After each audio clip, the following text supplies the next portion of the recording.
talk about the 5x5x5 technique for all ceramic crown preps as it pertains to a maxillary central incisor. We're going to work on tooth number 8 today. And this is the Kilgore typodont, and you can see that sometimes the occlusion is not really socked in. This happens, after you've had a typodont for a few years, and you're putting teeth in and out, you can sometimes have these discrepancies. No worries, we're going to take this into consideration when we prepare the tooth. The first step is incisal reduction. And let's go ahead and use a 330 diamond. This is one of the 2 depth cutting burrs that's in the system. We like this because it's 2 millimeters long, and we can make a nice little slit right across the incisal to create the appropriate amount of incisal reduction.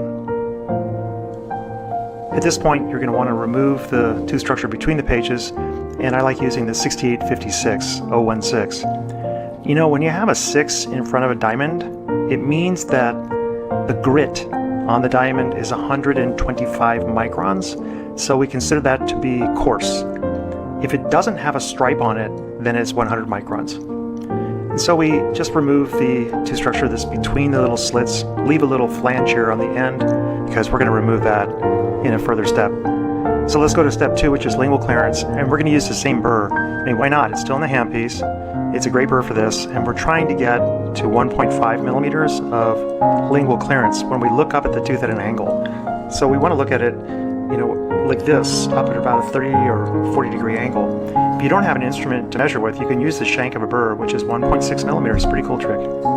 Now let's move on to axial reduction. On axial reduction, this is the longest step. This is the step where we're going to use the same diamond once again. You can see the green stripe there. And I like the fact that at the tip, you go 1 millimeter, and at the widest part near the shank, you're going to go about 1.5 millimeters. So the burr, in a way, is ideally shaped to create this gradually increased amount of clearance, or more appropriately, reduction, that we can do on the facial surface. And we're going to utilize the technique I've shown before, where you leave a little bit of tooth structure in the middle unprepared. And the reason for that is it provides you with like a built-in putty stent. If we were allowed to take an impression of this with putty and then slice the putty mesial distally or facial lingually, we could apply that putty back onto the preparation and we could compare our reduction to the original surface. Well, we're not able to do that in all situations, certainly not on exams. And so what we're going to do here is we're going to leave that little portion on the distal side for a while to give us an idea of how much we've reduced. It's actually a really helpful technique. Some of you might be a little bit taken aback by the fact that I'm using the 6856 to go interproximally, but this is an all ceramic crown preparation, and our goal here today is to make a 1 millimeter 360 degree fillet finish line. And 1 millimeter is pretty aggressive and certainly not what you would do on every case, but let's just call it the standard go-to prep. In other words, if you're taking a test someplace and they don't tell you any parameters for the all ceramic, they don't say, oh, we want to have the facial margin 0.6 or 0.8. We don't have any information on exactly how we're going to prep the tooth. We can rely on this standard where you have a 1 millimeter 360 degree shoulder with a rounded internal, otherwise known as a fillet margin, and then you're going to be in great shape, and that'll work for all materials. Now clinically, we like to do these preparations as conservatively as possible to meet both the aesthetic and functional demands of the case, and oftentimes that means that we can be as little as 0.5 millimeter of reduction and treat it almost like a bonded veneer. When you're breaking interproximal contact with a thick burr like this, as long as you know how deep you're going to need to be axially, you can do this with confidence. It really doesn't take a lot of courage to do this if you understand that the burr has to be positioned pretty far axially to have that 1 millimeter requirement. If we are going to be preparing these teeth more conservatively, we're going to want to use a more narrow diameter burr. So this is the T-prep design, you can see, because it's a tenon which has been left behind.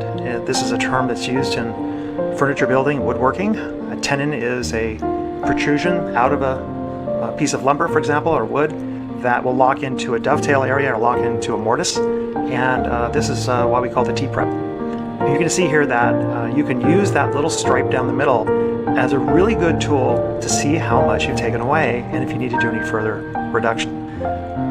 looks pretty good. There's some roughness and some irregularities, but take a look here. Just grab a pencil and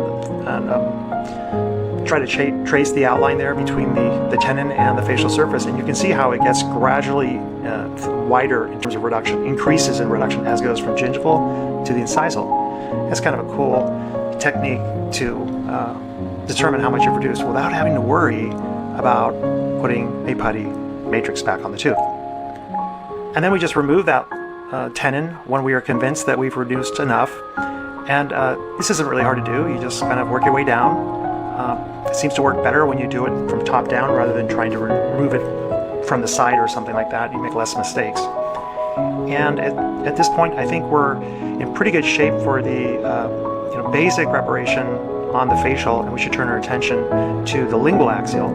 And once again, just burying the tip of the burr into approximately 1 millimeter and keeping the burr upright and allowing the burr's taper to create the overall taper that we need on the preparation, and working that all the way around. I know a lot of you are thinking, wow, this looks easy on the bench top, but in the mouth it's a lot harder. I understand where you're coming from, but I actually think it's easier to do this in the mouth and on the mannequin than it is to do it on the bench top, where I have to stretch my arms out to get it underneath the camera. I think it's much easier to have the mannequin holding the typodont and use the mirror to make these preparations. Let's do step 4, which is the fossa reduction. And for this, we have to understand that the same burr, 6856, we're going to use the tip of this burr to create a 1 millimeter reduction.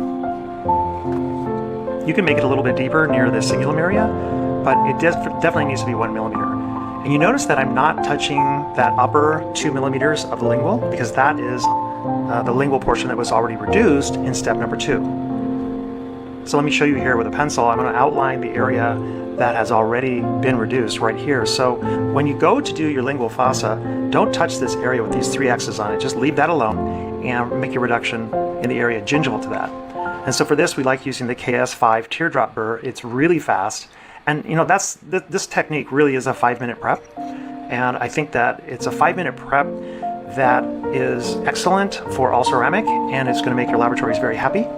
You can certainly be more conservative, but it's kind of cool to get things done quickly and nicely with this technique. We're doing the refinement, and the first burr I use, since I'm already working at the lingual, is this 8379, which is a red stripe large football, and that does it pretty quickly. And then we're going to use a 8856, which is the partner to the 6856. And the difference is this is a fine grit, so the grit size on this burr is only 30 microns compared to the 125 microns you'll find on the 6856-016. While we're here, I just might want to mention that a burr that has a black stripe on it would be considered to be extra coarse, and those burrs have a 5 as their first number, so it would be the 5856, and the grit on those is 150 microns. And once you understand what these colored stripe means, it can be really helpful for how to set up your own burr blocks in your practice and make things more efficient. And we're just once again going around and smoothing off the finish line. If we see a J shape, we take the rounded edge of this and just kind of move it off a little bit and remove it that way. Some people like to use end cutting burrs for this purpose. I don't think that they're necessary. I think you can do a nice job of removing J-shaped areas when you understand that you can just run this burr off the edge and remove the J shape in that particular manner. Perhaps you can use a low speed or an electric handpiece and turn the speed down considerably to make the preparation really, really fine. It looks like it's coming along. It's a little crude at this point, but I think we're ready to move into the refinement phase because we have the dimensions established. And I'm going to utilize the Composite Pro wheel. We have a cup and a wheel made by Brassler for this 5x5x5 hit. We're just calling it the 5x5 because it's basically 5 burr steps with 5 different burrs for each preparation, and the other 5 would be 5 minutes. So some people were like, wait a minute, I can't do it in 5 minutes yet, so maybe we'll just call this the 5x5 technique from here on forward, but we're just playing around with some ideas. Let me know what you think in the comments. And I appreciate your comments. I would like to see some more that let me know what kind of preps you want me to do and how I can help you in your journey towards excellence in dentistry.